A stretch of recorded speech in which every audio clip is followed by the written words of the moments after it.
എല്ലാവർക്കും നമസ്കാരം. ഇന്നത്തെ ടോപ്പിക് എന്ന് പറയുന്നത് set a standard where a standard never existed. എന്താണ് ഇവിടെ പറയാൻ ഉദ്ദേശിക്കുന്നത്? വളരെ സിമ്പിളാണ്. അതായത് ജീവിതത്തിൽ ഒരു മാനദണ്ഡവും ഇല്ലാത്ത ഒരു കാര്യം നമുക്ക് ചെയ്യേണ്ട ഒരു സാഹചര്യം വന്നാൽ തീർച്ചയായിട്ടും അതിനെ ഒരു അവസരമായിട്ട് കാണുക എന്നാണ് ഉദ്ദേശിക്കുന്നത്. ഇപ്പം നമ്മുടെയൊക്കെ ജീവിതത്തിൽ ശരിക്കും പറഞ്ഞാൽ എപ്പോഴെങ്കിലുമൊക്കെ എന്തെങ്കിലും ഒരു സാഹചര്യം നമ്മുടെ ജീവിതത്തിൽ ഉണ്ടായിട്ടുണ്ടാകാം. അതായത് ആരും ഇതുവരെ ചെയ്തിട്ടില്ലാത്ത, അല്ലെങ്കിൽ നമ്മൾ ഇതുവരെ ചെയ്തിട്ടില്ലാത്ത ഒരു പുതിയൊരു കാര്യം ചെയ്യാനുള്ള ഉത്തരവാദിത്വം നമ്മളിൽ ഒരുപക്ഷെ ആരെങ്കിലും ഏൽപ്പിച്ചിട്ടുണ്ടാകാം.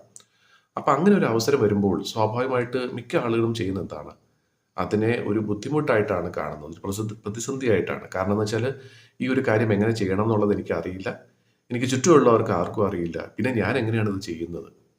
ഒന്നെങ്കിൽ നമുക്ക് ആ രീതിയിൽ കാണാം, അല്ലെങ്കിൽ ആരും ചെയ്തിട്ടില്ലാത്ത ഒരു പുതിയ കാര്യം ഞാൻ ചെയ്യാൻ പോവുകയാണ് എന്നുള്ള ഒരു പോസിറ്റീവായിട്ടുള്ള രീതിയിൽ ഒരു അവസരമായിട്ട് നമുക്ക് തീർച്ചയായിട്ടും ഇതിനെ കാണാം. അപ്പോൾ ഇവിടെ പറയുന്നത് വേറൊന്നുമില്ല, ഇങ്ങനെയുള്ള പല സാഹചര്യങ്ങളും നമുക്ക് ചുറ്റുമുള്ള ആളുകളും ഈ പ്രപഞ്ചം, ഈ ലോകം തന്നെ നമുക്ക് ഒരു പക്ഷേ തന്നെന്ന് വരാം അവസരങ്ങൾ. പക്ഷെ അതിനെ നമ്മൾ അവസരമായിട്ട് കാണുക, ഒരു ബുദ്ധിമുട്ടായിട്ടല്ല, ഒരു അവസരമായിട്ട് കണ്ട് ഒരു പുതിയൊരു വഴി ഒരുക്കുക എന്നാണ് പറയുന്നത്. അപ്പം ഇവിടെയും ഈ പറഞ്ഞ പോലെ ചാണക്യനും അത് തന്നെയാണ് ചെയ്തുകൊണ്ടിരുന്നത് പണ്ട്.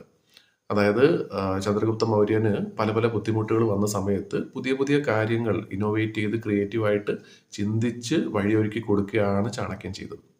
അതുവഴി ശരിക്കും പറഞ്ഞാൽ ചാണക്യനും ചന്ദ്രഗുപ്ത മൗര്യനും മാത്രമല്ല, ആ രാജ്യത്തുള്ള പല ആളുകൾക്കും അതിൻ്റെതായിട്ടുള്ള പല ഗുണങ്ങളുണ്ടായിരുന്നു.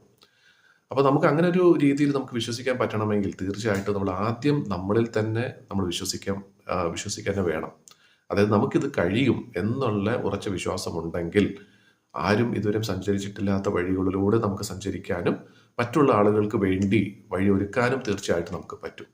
അപ്പോൾ ശരിക്കും പറഞ്ഞാൽ നമ്മുടെ ഉള്ളിലും ഒരു നേതാവുണ്ട്, ഒരു വലിയൊരു നേതാവുണ്ട്, കഴിവുള്ള ഒരു വ്യക്തിയുണ്ട് എന്നുള്ള ഉറച്ച വിശ്വാസത്തോടു കൂടി മാത്രമേ നമുക്ക് ആ രീതിയിൽ ഈ ഒരു കാര്യങ്ങൾ നമുക്ക് കാണാൻ പറ്റൂ.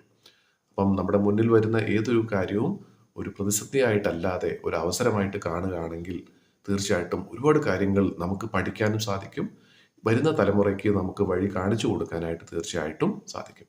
അപ്പം അങ്ങനെ എല്ലാവർക്കും സാധിക്കട്ടെ എന്ന് ആശംസിക്കുന്നു.